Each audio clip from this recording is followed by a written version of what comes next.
right, let's take some more questions. Steve, you got one, or do you want me to feed you one, buddy? No, go ahead and give me one. Joe says, hi, Steve. Any insights or exercises to work on muting and developing clean playing?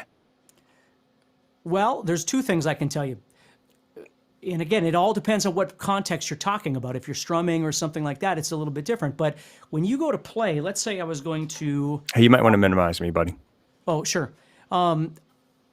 Let's say you were doing a melody, or you were going to do some soloing or something.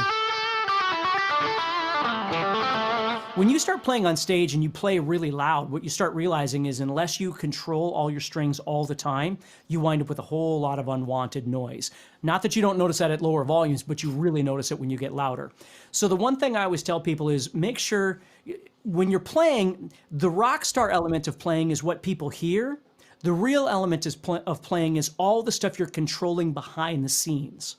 So for instance, when I play, if I go to play this, I'm just going to the 10th fret of the second string. If I play that note, all the other strings are deadened at that point.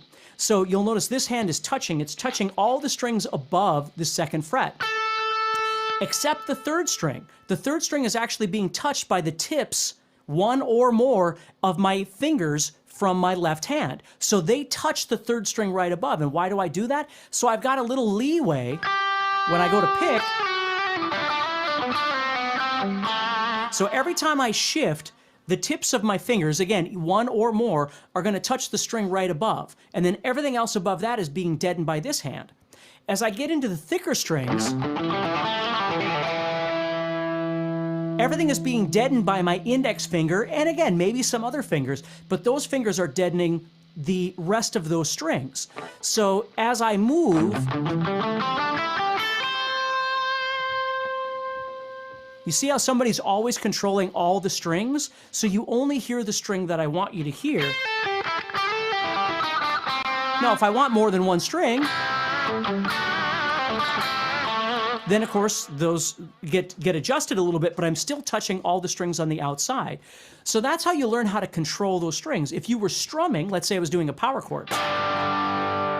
Again, I'm deadening out the strings I don't want, so even though I want these three strings, these